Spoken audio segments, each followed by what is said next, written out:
cuan, we be getting money. Cuan. Oke Mas Bro, sebelum kita lanjut ke videonya, saya kasih pengumuman bahwa grup STS akan buka lagi grup STS diskusi dan rekomendasi bulan Februari 2024. Jadi aktifnya dari tanggal 1 sampai tanggal 29 Februari. Nah, apa itu grup rekomendasi Februari? Nah, kalau teman-teman itu nanti gabung ke grup rekomendasi, nih teman-teman akan gabung ke dua grup ini, yaitu diskusi Februari dan rekom Februari 2024. Tapi untuk mengetahui apa itu grup rekom, kita akan lihat STS yang masih jalan saat ini, yaitu di STS Rekom Januari, teman-teman. Dan di sini kita ada menu saham swing. Nah, kayak gini teman-teman, ya menu saham swing. Ya, kalau teman-teman masih bingung, bisa lihat video di atas ya, itu sudah jelas. Dan ada juga menu saham gorengan, ya ODT dengan bentuk seperti ini. Nah, ini cuan ya, cemas cuan, PPRI cuan, pani cuan, penggas cuannya seperti itu. Jadi kalau cuan kita tulis cuan, kalau CL kita tulis CL, kalau kita mau AVG.DOT kita tulis AVG.DOT. Seperti itu guys ya. Jadi kalau mau tanya-tanya langsung japri saya aja atau lihat video di atas. Dan untuk di Februari ini ada bonus teman-teman ya. Bagi teman-teman gabung STS Februari akan ada bonus data saham yang akan bagi dividen di tahun 2024 yang menarik menurut saya teman-teman. Nah contohnya ini yaitu BJBR, BJTM, BBRI ini akan bagi dividen sekitaran bulan April dan ini adalah perkiraan dividennya teman-teman. Dan ini ada 160-an saham yang udah saya rangkum dan sayang rangkum ini nggak mudah teman-teman. Dan kita lihat di sini contohnya nih di tengah-tengah yaitu PNGO, dia punya dividen yield 7,3%, akan bagi di sekitaran bulan Juni. Dan ini akan saya kasih bonus ke STS Februari atau teman-teman yang gabung di STS Februari. Oke, kita lanjut ke video. Assalamualaikum Mas Bro ya, kembali lagi kita di Fajar Daily. Dan kali ini kita bahas tentang saham-saham yang belakangan ini cenderung turun. Dan kalau kita perhatikan teman-teman, saham-saham yang turun itu dalam tanda kutip itu fundamentalnya lumayan bagus. Jadi saham-saham yang fundamental lumayan bagus malah turun beberapa istilahnya belakangan ini ya, malah turun. Loh, kenapa alasannya? Dan kemarin saya ngobrol-ngobrol sama temen yang udah senior di bursa ya senior saya gitu ya. Dia itu udah dari bursa itu sebelum tahun 2010. Nah udah lama guys, ya udah lama banget ya, sebelum 2010. Jadi istilahnya beliau itu udah senior dan tipenya invest sih, bukan day trade kayak kita. Kalau day trade kita di YouTube ini kan kita ngomong day trade, swing seminggu, sebulan kan seperti itu. Kalau beliau itu atau dia itu long term, seperti itu guys ya. Tapi ada beberapa hal yang saya kutip dari pembicaraan itu yang saya akan share di sini. Dan itu mungkin akan menjawab kenapa saham-saham yang fundamental bagus tuh cenderung turun ya belakangan ini. Nah, banyak kan saham-saham bagus malah turun gitu ya di belakangan ini. Nah, alasannya adalah ternyata teman-teman itu karena Pilpres. Ya, Pilpresnya akan diadakan tanggal 14 Februari 2024 nanti. Bentar lagi teman-teman ya, beberapa 2-3 minggu lagi. Jadi udah deket banget. Dan dia itu atau senior yang saya bicara tadi itu udah mulai keluar dari saham itu dari akhir tahun. Oktober, November itu udah mulai out teman-teman. Takut dia itu Pilpres. Nah, kalau teman-teman nih di saham ya, teman-teman udah memutuskan masuk ke dunia saham, itu teman-teman jangan alergi politik ya. Karena saham itu sangat berhubungan erat dengan politik. Nah, contohnya yang kemarin waktu Gibran dideklarasikan jadi cawapresnya Prabowo, itu saham adiknya ya, sahamnya milik Kaisang yaitu PMMP, tambak udang itu atau perusahaan udang itu langsung arah 2 kali teman-teman. Jadi ada hubungannya. Dan sebelum itu, sebelum Gibran jadi wakilnya Prabowo, itu Prabowo sempat mau mengusung Erick Thohir. Nah, Erick Thohir sempat mau jadi wakilnya Prabowo sebelum Gibran. Nah, itu sahamnya Pak Erick Thohir ya, Mari Aba itu arah juga. Jadi istilahnya saham itu ada loh hubungannya dengan politik. Jadi kalau teman-teman itu di dunia saham jangan alergi politik. Ya, jangan alergi. Nah, karena ada hubungannya, tentu aja. Jadi waktu saya ngobrol sama temen yang senior itu kayak gini guys ya. Yang saya tangkap tuh narasinya seperti ini.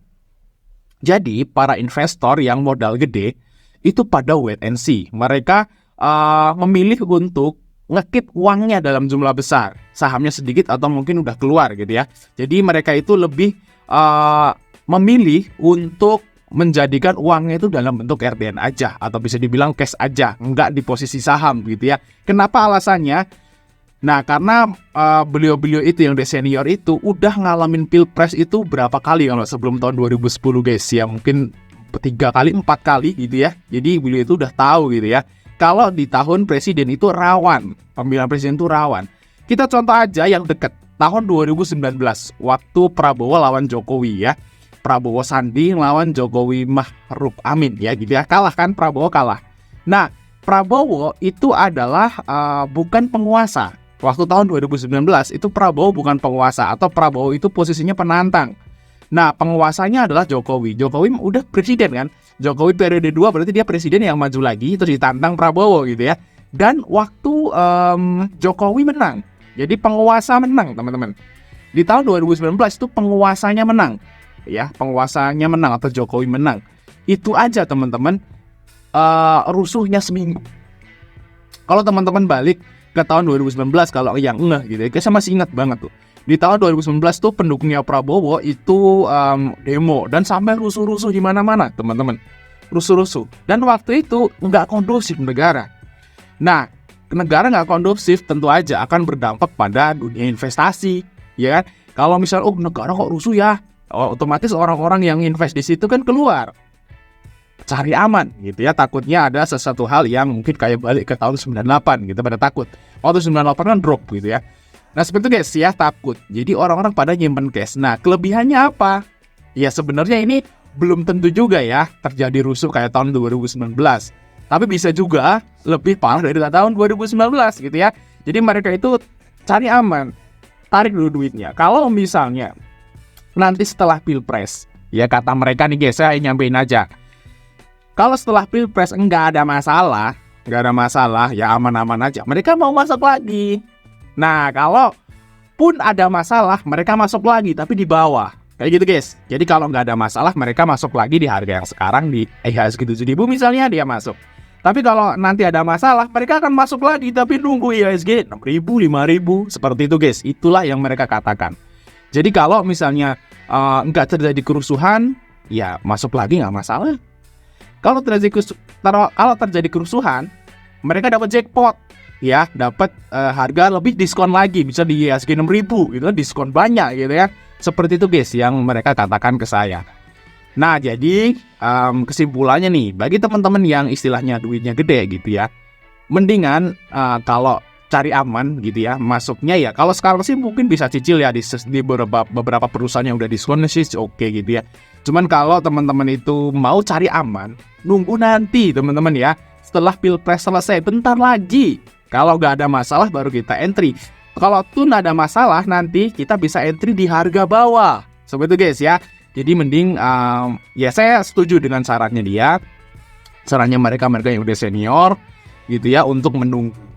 Nah, kita main day trade dulu, main saham gorengan dulu kecil-kecil lah ya. Kalau masalah mau invest itu nanti dulu, teman-teman nunggu setelah Pilpresnya selesai. Dan teman-teman harus dicatat, tahun 2019 itu yang menang penguasa itu aja bisa rusuh.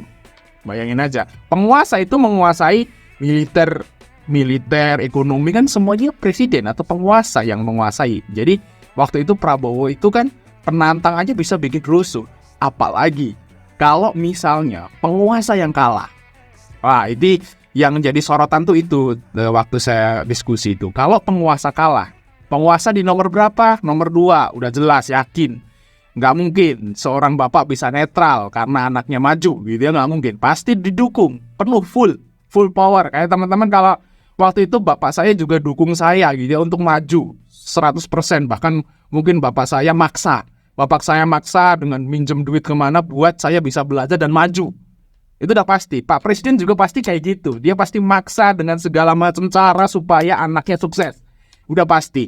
Jadi kalau misalnya nih guys ya, sampai 0-2 kalah. Nah, jagoannya Pak Presiden itu kalah. Nah, ini kemungkinan mungkin ya keadaannya akan lebih parah daripada tahun 2019. Jadi itu yang ditakutkan oleh teman-teman senior ya, waktu dia ngobrol-ngobrol. Nah, kalau kejadiannya lebih parah, rusuhnya lebih parah, nah itu mereka ngomong nanti bisa dapat diskon. Seperti itu guys. Ya, itu guys ya. Semoga aja bisa jadi pertimbangan, semoga aja bisa jadi informasi. Dan kalau misalnya teman-teman nggak setuju apa dengan yang saya sampaikan atau opini saya ini, ya nggak usah dipakai. Oke, mungkin itu aja mas bro, informasi dari kita. Jangan lupa untuk like dan subscribe. Sampai ketemu di video berikutnya.